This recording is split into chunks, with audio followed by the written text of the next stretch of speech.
This Valentine's Day, consider showing your love by supporting the podcast. Our podcast is available for free, thanks in part to generous donations from listeners like you. To become a supporter, click the Support This Podcast link in the show notes. There are options to leave a one-time tip or to support on a monthly basis. Thank you for loving our podcast on Valentine's Day and all year long. Hello and welcome to the Sherlock Holmes Bedtime Stories podcast. Each episode is a section from a classic Sherlock Holmes story with relaxing music to help you fall asleep. If you love the podcast and never miss an episode, please follow us on Spotify and Apple Podcasts and leave a 5-star rating. If our podcast has become a part of your bedtime routine, please consider supporting the show by clicking the link in the show notes. Our show is completely free, in part thanks to support from listeners like you. There are options to give one time or on a monthly basis. So sleep easier by clicking the Support This Podcast link in the show notes and become a supporter today. And as always, if you're enjoying the pod, please spread the word. Sharing with friends and family really does help. Thank you for joining us this evening.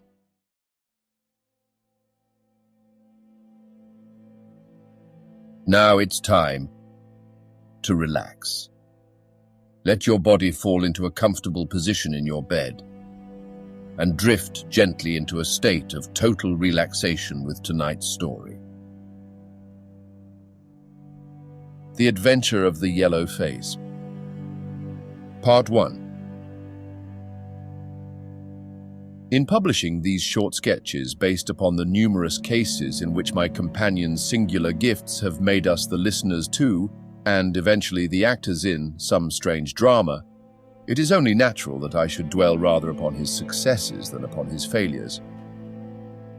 And this not so much for the sake of his reputation, for indeed it was when he was at his wit's end that his energy and his versatility were most admirable, but because where he failed it happened too often that no one else succeeded, and that the tale was left forever without a conclusion. Now and again, however, it chanced that even when he erred, the truth was still discovered. I have noted of some half-dozen cases of the kind, of which the affair of the second stain and that which I am now about to recount are the two which present the strongest features of interest. Sherlock Holmes was a man who seldom took exercise for exercise's sake. Few men were capable of greater muscular effort, and he was undoubtedly one of the finest boxers of his weight that I have ever seen. But he looked upon aimless bodily exertion as a waste of energy, and he seldom bestirred himself save when there was some professional object to be served. Then he was absolutely untiring and indefatigable. That he should have kept himself in training under such circumstances is remarkable, but his diet was usually of the sparest, and his habits were simple to the verge of austerity.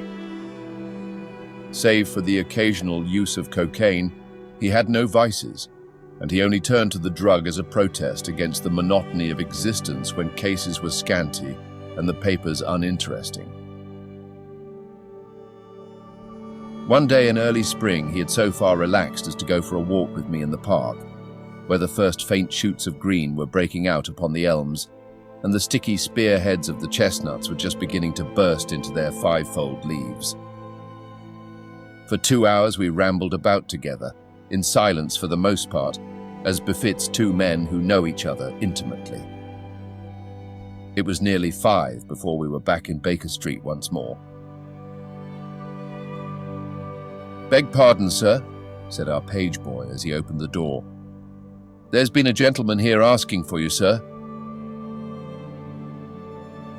Holmes glanced reproachfully at me. "So much for afternoon walks," said he. "Has this gentleman gone then?" "Yes, sir." "Didn't you ask him in?"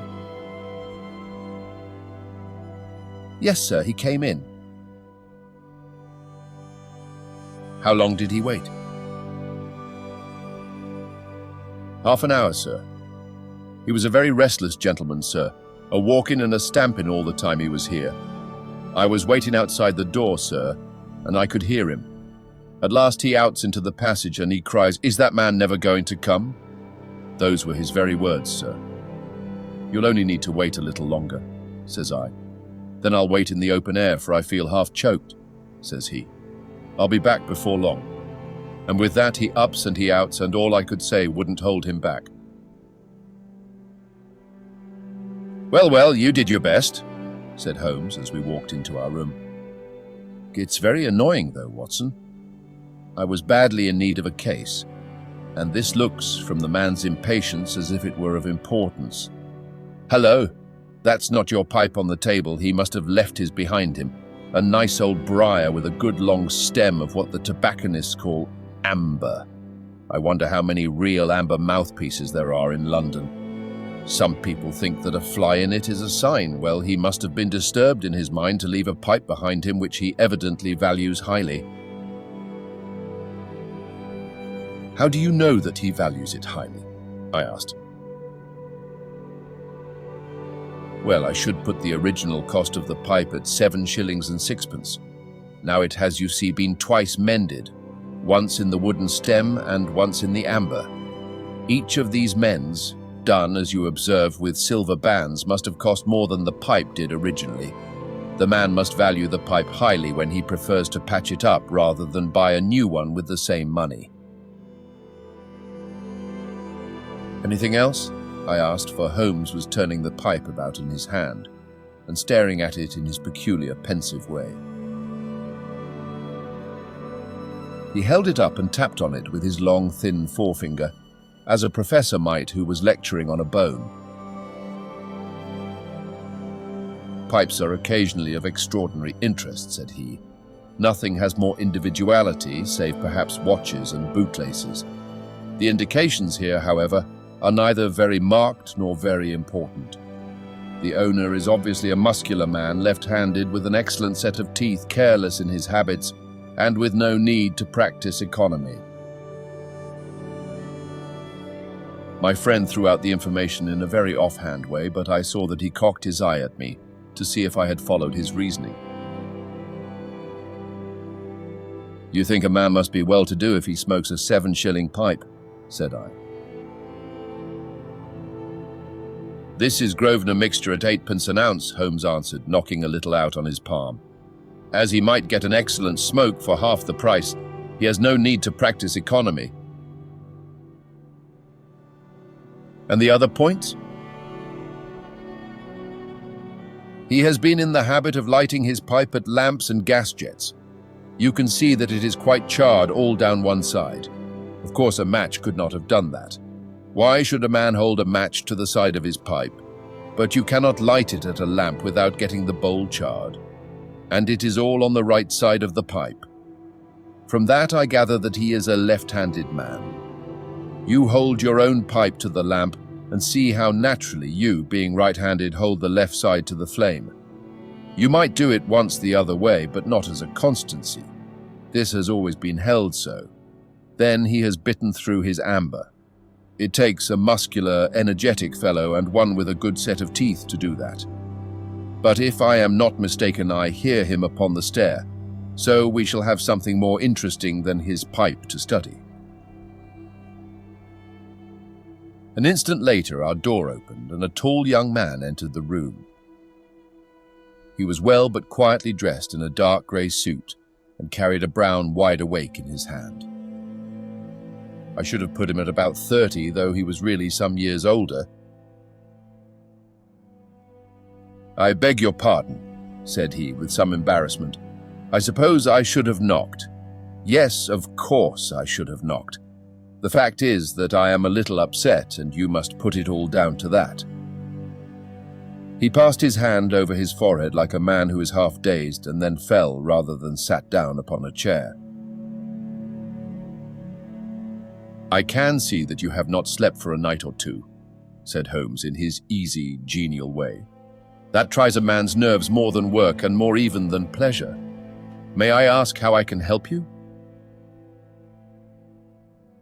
"I wanted your advice, sir. I don't know what to do, and my whole life seems to have gone to pieces." You wish to employ me as a consulting detective? Not that only. I want your opinion as a judicious man, as a man of the world. I want to know what I ought to do next.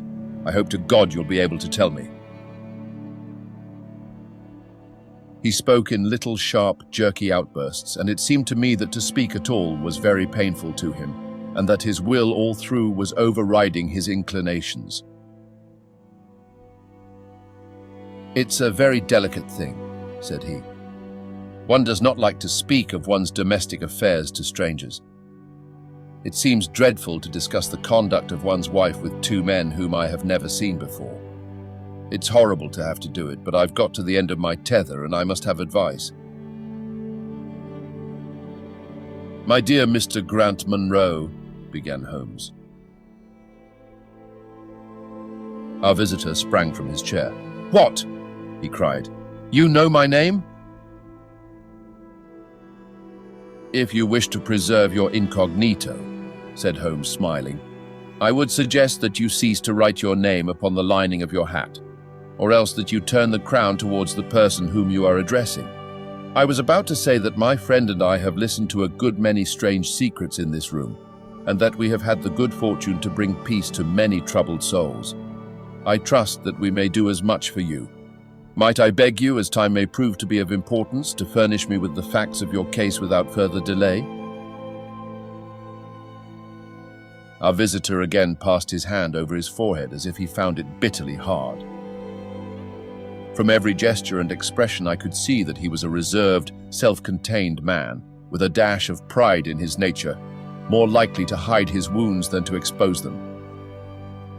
Then suddenly, with a fierce gesture of his closed hand, like one who throws reserve to the winds, he began. The facts are these, Mr. Holmes, said he. I am a married man, and have been so for 3 years. During that time, my wife and I have loved each other as fondly, and lived as happily as any two that ever were joined. We have not had a difference, not one, in thought or word or deed. And now, since last Monday, there has suddenly sprung up a barrier between us, and I find that there is something in her life and in her thought of which I know as little as if she were the woman who brushes by me in the street. We are estranged, and I want to know why. Now, there is one thing that I want to impress upon you before I go any further, Mr. Holmes. Effie loves me. Don't let there be any mistake about that. She loves me with her whole heart and soul, and never more than now. I know it. I feel it. I don't want to argue about that. A man can tell easily enough when a woman loves him. But there's this secret between us, and we can never be the same until it is cleared. Kindly let me have the facts, Mr. Munro, said Holmes with some impatience. I'll tell you what I know about Effie's history. She was a widow when I met her first, though quite young, only 25. Her name, then, was Mrs. Hebron. She went out to America when she was young and lived in the town of Atlanta, where she married this Hebron, who was a lawyer with a good practice. They had one child, but the yellow fever broke out badly in the place, and both husband and child died of it. I have seen his death certificate. This sickened her of America, and she came back to live with a maiden aunt at Pinner in Middlesex. I may mention that her husband had left her comfortably off, and that she had a capital of about £4,500, which had been so well invested by him that it returned an average of 7%. She had only been 6 months at Pinner when I met her. We fell in love with each other, and we married a few weeks afterwards. I am a hop merchant myself, and as I have an income of 700 or 800, we found ourselves comfortably off and took a nice £80 a year villa at Norbury.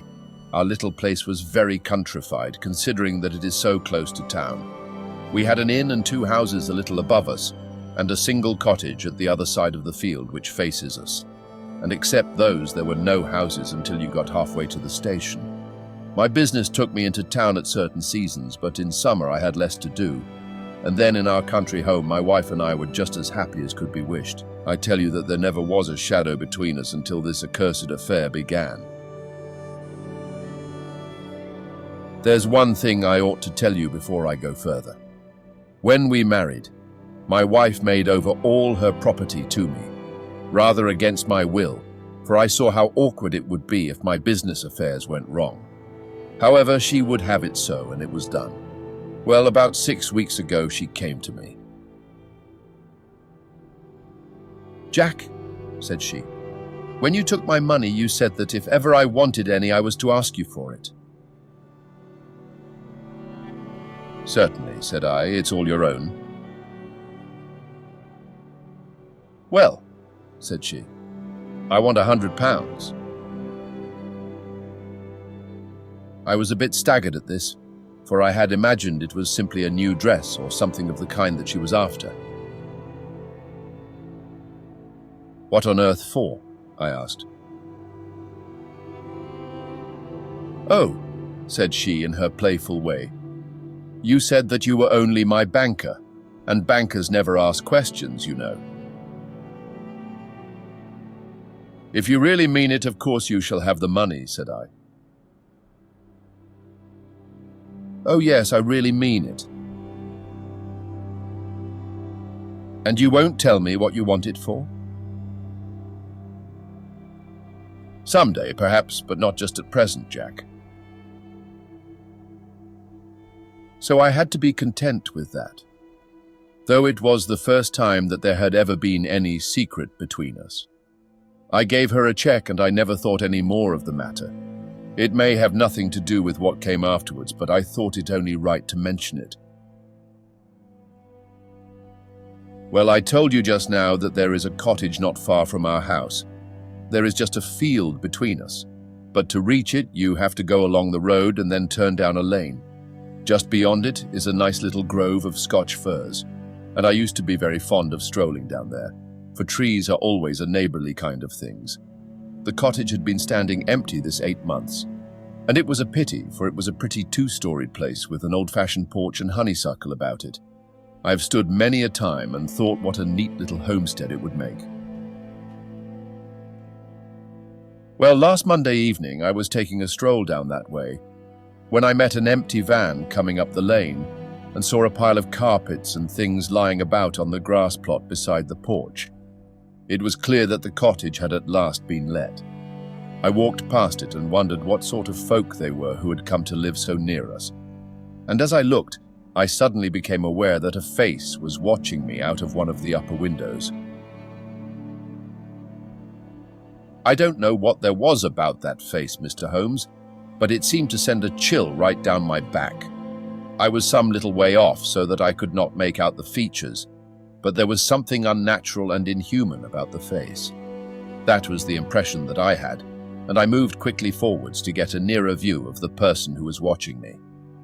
But as I did so, the face suddenly disappeared, so suddenly that it seemed to have been plucked away into the darkness of the room. I stood for 5 minutes thinking the business over and trying to analyze my impressions.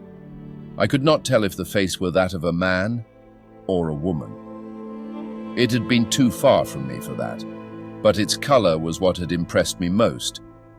It was of a livid, chalky white, and with something set and rigid about it which was shockingly unnatural. So disturbed was I that I determined to see a little more of the new inmates of the cottage. I approached and knocked at the door, which was instantly opened by a tall, gaunt woman with a harsh, forbidding face.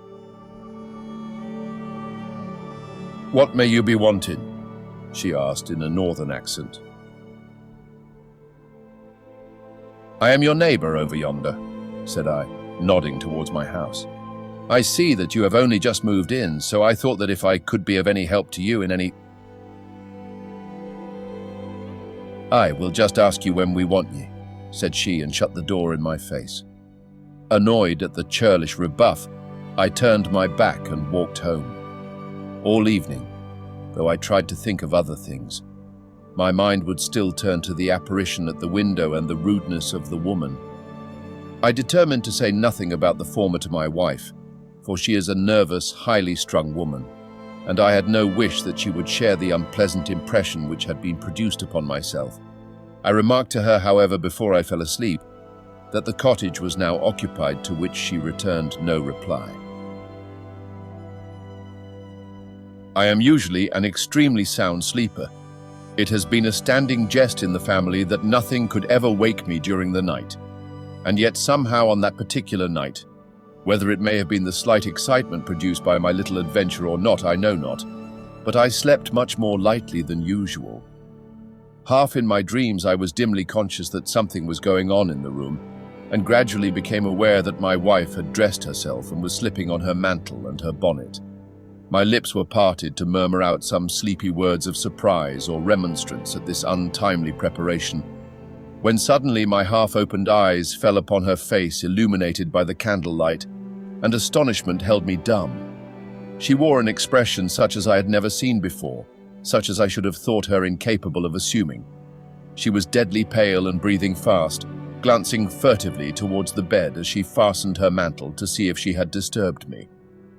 Then, thinking that I was still asleep, she slipped noiselessly from the room, and an instant later I heard a sharp creaking which could only come from the hinges of the front door. I sat up in bed and rapped my knuckles against the rail to make certain that I was truly awake. Then I took my watch from under the pillow. It was 3 in the morning. What on this earth could my wife be doing out on the country road at 3 in the morning? I had sat for about 20 minutes turning the thing over in my mind and trying to find some possible explanation. The more I thought, the more extraordinary and inexplicable did it appear. I was still puzzling over it when I heard the door gently close again and her footsteps coming up the stairs. "Where in the world have you been, Effie?" I asked as she entered. She gave a violent start and a kind of gasping cry when I spoke, and that cry and start troubled me more than all the rest, for there was something indescribably guilty about them. My wife had always been a woman of a frank, open nature, and it gave me a chill to see her slinking into her own room and crying out and wincing when her own husband spoke to her. "You awake, Jack?" she cried with a nervous laugh. "Why, I thought that nothing could awake you." "Where have you been?" I asked more sternly. "I don't wonder that you are surprised," said she, and I could see that her fingers were trembling as she undid the fastenings of her mantle. "Why? I never remember having done such a thing in my life before. The fact is that I felt as though I were choking and had a perfect longing for a breath of fresh air. I really think that I should have fainted if I had not gone out. I stood at the door for a few minutes, and now I am quite myself again." All the time that she was telling me this story, she never once looked in my direction, and her voice was quite unlike her usual tones. It was evident to me that she was saying what was false. I said nothing in reply, but turned my face to the wall, sick at heart, with my mind filled with 1,000 venomous doubts and suspicions. What was it that my wife was concealing from me? Where had she been during that strange expedition? I felt that I should have no peace until I knew, and yet I shrank from asking her again after once she had told me what was false. All the rest of the night I tossed and tumbled, framing theory after theory, each more unlikely than the last. I should have gone to the city that day, but I was too disturbed in my mind to be able to pay attention to business matters. My wife seemed to be as upset as myself, and I could see from the little questioning glances which she kept shooting at me that she understood that I disbelieved her statement, and that she was at her wit's end what to do. We hardly exchanged a word during breakfast, and immediately afterwards I went out for a walk, that I might think the matter out in the fresh morning air. I went as far as the Crystal Palace, spent an hour in the grounds, and was back in Norbury by 1 o'clock. It happened that my way took me past the cottage, and I stopped for an instant to look at the windows and to see if I could catch a glimpse of the strange face which had looked out at me on the day before. As I stood there, imagine my surprise, Mr. Holmes, when the door suddenly opened and my wife walked out.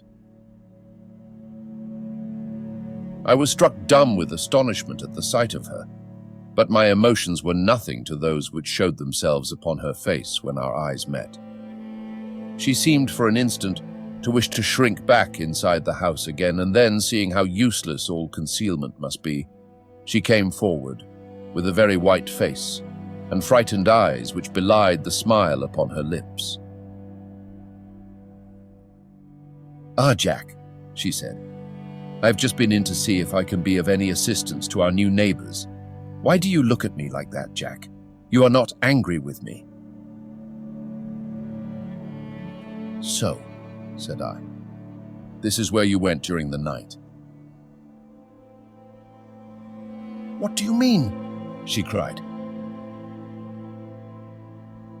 "You came here, I am sure of it. Who are these people that you should visit them at such an hour?" "I have not been here before." "How can you tell me what you know is false?" I cried. "Your very voice changes as you speak. When have I ever had a secret from you? I shall enter that cottage and I shall probe the matter to the bottom." "No, no, Jack, for God's sake," she gasped in uncontrollable emotion. Then, as I approached the door, she seized my sleeve and pulled me back with convulsive strength. "I implore you not to do this, Jack," she cried. "I swear that I will tell you everything someday, but nothing but misery can come of it if you enter that cottage." Then, as I tried to shake her off, she clung to me in a frenzy of entreaty. "Trust me, Jack," she cried. "Trust me only this once. You will never have cause to regret it. You know that I would not have a secret from you if it were not for your own sake. Our whole lives are at stake in this. If you come home with me, all will be well. If you force your way into that cottage, all is over between us." There was such earnestness, such despair in her manner that her words arrested me, and I stood irresolute before the door. "I will trust you on one condition and on one condition only," said I at last. "It is that this mystery comes to an end from now. You are at liberty to preserve your secret, but you must promise me that there shall be no more nightly visits, no more doings which are kept from my knowledge. I am willing to forget those which are past, if you will promise that there shall be no more in the future." "I was sure that you would trust me," she cried with a great sigh of relief. "It shall be just as you wish. Come away. Oh, come away up to the house." Still pulling at my sleeve, she led me away from the cottage. As we went, I glanced back, and there was that yellow, livid face watching us out of the upper window. What link could there be between that creature and my wife? Or how could the coarse, rough woman whom I had seen the day before be connected with her? It was a strange puzzle, and yet I knew that my mind could never know ease again until I had solved it. For 2 days after this, I stayed at home, and my wife appeared to abide loyally by our engagement, for as far as I know, she never stirred out of the house. On the 3rd day, however, I had ample evidence that her solemn promise was not enough to hold her back from this secret influence which drew her away from her husband and her duty. I had gone into town on that day, but I returned by the 2:40 instead of the 3:36, which is my usual train. As I entered the house, the maid ran into the hall with a startled face. "Where is your mistress?" I asked. "I think that she has gone out for a walk," she answered. My mind was instantly filled with suspicion. I rushed upstairs to make sure that she was not in the house. As I did so, I happened to glance out of one of the upper windows and saw the maid with whom I had just been speaking running across the field in the direction of the cottage. Then, of course, I saw exactly what it all meant. My wife had gone over there and had asked the servant to call her if I should return. Tingling with anger, I rushed down and hurried across, determined to end the matter once and forever. I saw my wife and the maid hurrying back along the lane, but I did not stop to speak with them. In the cottage lay the secret which was casting a shadow over my life. I vowed that, come what might, it should be a secret no longer. I did not even knock when I reached it, but turned the handle and rushed into the passage. It was all still and quiet upon the ground floor. In the kitchen, a kettle was singing on the fire, and a large black cat lay coiled up in the basket, but there was no sign of the woman whom I had seen before. I ran into the other room, but it was equally deserted. Then I rushed up the stairs, only to find 2 other rooms empty and deserted at the top. There was no one at all in the whole house. The furniture and pictures were of the most common and vulgar description, save in the one chamber at the window of which I had seen the strange face.